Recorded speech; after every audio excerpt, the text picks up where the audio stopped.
ओम श्री गणेशाय नमः। मेरी यह बात सुनकर लोकेश्वर महादेव जी के मुख पर मुस्कुराहट दौड़ गई।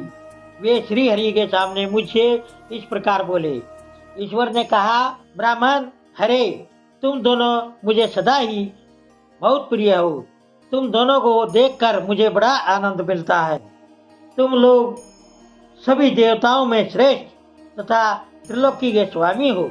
संसार की भलाई के कार्य में मन लगाए रहने वाले तुम दोनों का वचन मेरी दृष्टि में अत्यंत गौरवपूर्ण है, किंतु शूर श्रेष्ठ गण, मेरे लिए विवाह करना उचित नहीं होगा, क्योंकि मैं तपस्या में लगा रहता हूँ, सदा संसार से विरक्त ही रहता हूँ और योगी के रूप में मेरी प्रसिद्धि है, जो मुक्ति के सुंदर मार्ग पर स्थित है। अपने आत्मा में ही रमण करता आनंद मनाता है, माया से निर्लिप्त है, जिसका शरीर दिगंबर है, जो ज्ञानी आत्मदर्शी और कामना से शून्य है, जिसके मन में कोई विकार नहीं है, जो भोगों से दूर रहता है तथा जो सदा अपवित्र और अमंगल वेशधारी है, उसे संसार में स्त्री से क्या प्रयोजन है, यह इस समय मुझे बताओ तो सही। मुझे तो सदा केवल योग में लगे रहने पर ही आनंद आता है।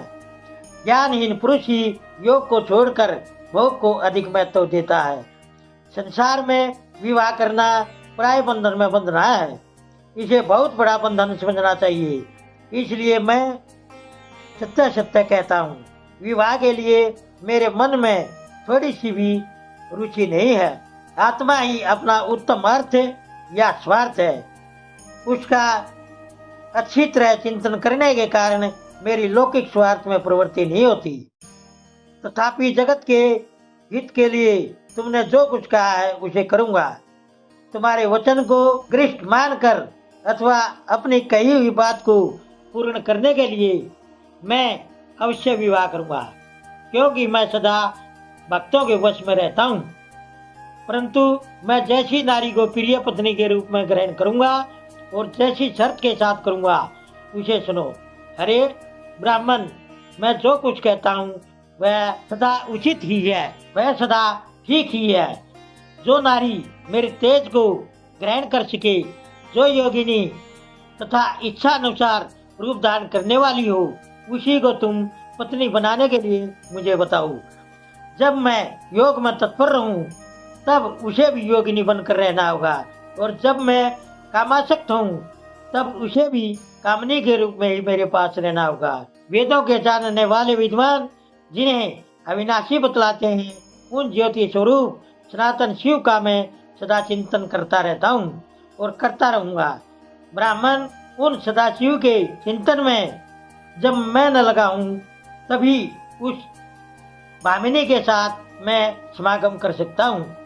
जो मेरे शिव चिंतन में बाधा डालने वाली होगी, वह जीवित नहीं रह सकती। उसे अपने जीवन से हाथ धोना पड़ेगा।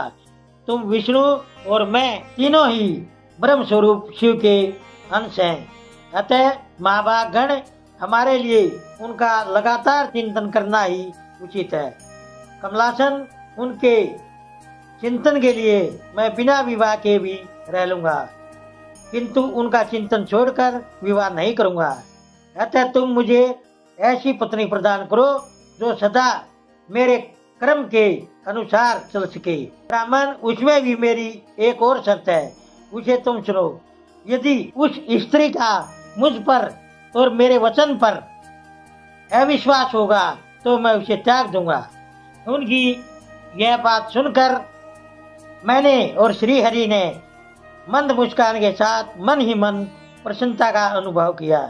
फिर मैं विनम्र होकर बोला, नाथ महेश्वर प्रभु, आपने जैसी नारी की खोज शुरू की है, वैसी ही स्त्री के विषय में मैं आपको प्रसन्नता पूर्वक कह रहा हूँ।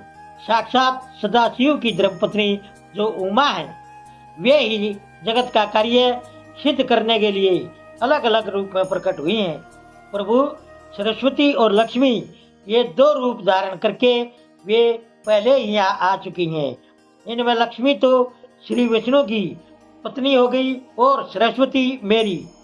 अब हमारे लिए वे तीसरा रूप धारण करके प्रकट हुई हैं। प्रभु संसार की भलाई का कार्य करने की इच्छा वाली देवी शिवा दक्ष पुत्री के रूप में अवतीर्ण हुई है। उनका नाम सती है। सती ही ऐसी पत्नी हो सकती है जो सदा आपके लिए हितकारिणी हो।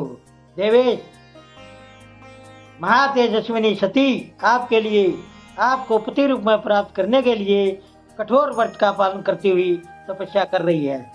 महेश्वर, आप उन्हें वर देने के लिए चाहिए, कृपया कीजिए और बड़ी प्रसन्नता के साथ उन्हें उनकी तपस्या के अनुरूप वर देकर उनके साथ विवाह कीजिए। शंकर भगवान विष्णु की, मेरी तथा इन सभी देवताओं की यही इच्छा है। आप अपनी शुभ दृष्टि से हमारी इस इच्छा को पूर्ण कीजिए, जिससे हम आदर पूर्वक इस उत्सव को देख सकें। ऐसा होने से तीनों लोकों में सुख देने वाला परम मंगल होगा और सबकी सारी चिंता मिट जाएगी, इसमें संशय नहीं है। उसके बाद मेरी बात खत्म होने पर लीला विग्रह धारण करने वाले भक्त वत्सल महेश्वर से मधुसूदन ने इसी का समर्थन किया। तब भक्त वत्सल भगवान शिव ने हंसकर कहा, बहुत अच्छा, ऐसा ही होगा। उनके ऐसा कहने पर हम दोनों उनसे आज्ञा ले अपनी पत्नी तथा देवताओं और मुनियों के साथ बहुत प्रसन्न हो अपने अपने स्थान को चले गए। ओम नमः शिवाय। दोस्तों, सभी तरह की धार्मिक वीडियो देखने के लिए बने रहिए हमारे YouTube चैनल धार्मिक वाणी पर। धन्यवाद।